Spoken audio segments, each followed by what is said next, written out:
हम थोड़ी देर के लिए मान भी ले कि नहीं राम था जी। तो राम में कोई अच्छाई नहीं है। उसका मैं 2-3 उदाहरण बताता हूँ।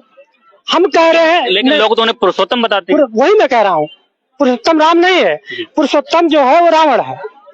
किसी की बहन को अगर छेड़ा जाए, यहाँ इतने लोग करे हैं, अगर किसी की बहन को छेड़ा जाए, कौन ऐसा भाई है कि अपनी छेड़ी हुई बहन का बदला नहीं लेगा? बिल्कुल सही, बताइए। बहुत अच्छा। रावण की बहन को, सुपनखा को राम ने छेड़ा। राम से उसने प्रस्ताव रखती है कि मैं शादी करूंगी। राम मना कर देते हैं कि मैं शादीशुदा हूँ, लक्ष्मण से पूछ लो। लक्ष्मण के पास जाती है। तो मेरा ये सवाल है कि जब एक ही मंडप में एक ही जगह चारों भाइयों की राम की शादी हो गई थी, तो राम ने झूठ क्यों बोला कि राम लक्ष्मण के पास चले जाओ? वो मना कर देते कि नहीं, मेरे चारों भाइयों की शादी हो गई, मैं शादी नहीं करूंगा, बात खत्म हो जाती। झूठ बोला पहली बात। तो झूठा आदमी पुरुषोत्तम नहीं हो सकता है, ठीक, पहली बात। दूसरी बात, सीता जो है वो सीता अगर मान ले रावण ले गया, तो रावण नहीं ले गया, सीता खुद चल के गई रावण के पास। क्यों? ये तो अजीब बात हो गई। बिल्कुल अजीब बात है। रामायण को पढ़िए, उसी धनुष जो स्वयंवर जो रचा गया, जो जनक ने बुलाया था स्वयंवर, उस स्वयंवर में देश विदेश के सभी राजा आए थे, रावण भी गए थे।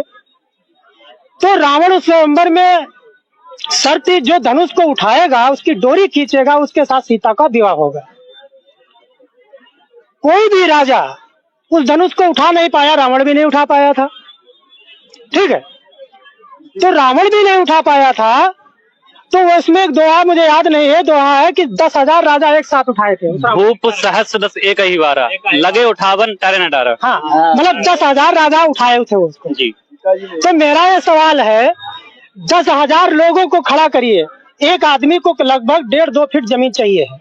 10,000 राजाओं को खड़ा करिए आप, तो कम से कम 3 किलोमीटर की लाइन बनेगी। तो क्या धनुष 3 किलोमीटर का था? 3 किलोमीटर का धनुष था, इसीलिए इसको काल्पनिक मानते हैं। दूसरी चीज 3 किलोमीटर का नहीं हो सकता है।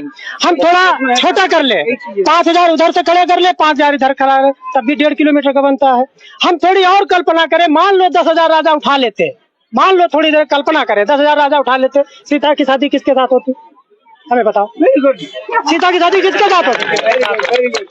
ठीक, चलो नहीं उठा पाया, कोई बात नहीं। तो मेरा ये सवाल है, सीता रावण को कैसे उठा लेगा? आपका सवाल है सीता रावण। तो मेरा ये कहना है कि जिस धनुष को 10,000 राजा नहीं उठा पाए, उस धनुष को अकेले सीता उठा लेती थी। जिस धनुष को रावण नहीं उठा पाया, उस धनुष को अकेले सीता उठा लेती।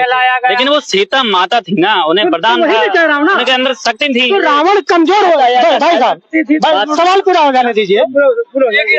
जो रावण जो कमजोर था, सीता बलशाली थी, तो बलशाली को रावण कमजोर रावण उठा कैसे ले गया?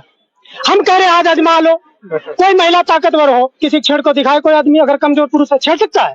ताकतवर महिला, बहुत सी ऐसी महिला मैंने घटना देखी अपने पति को मारती जो कमजोर है, ठीक है। तो मेरा कहने मतलब कमजोर रावण वो जो बलशाली सीता को उठा कैसे ले गया? मेरा सवाल ये है। तो नहीं उठा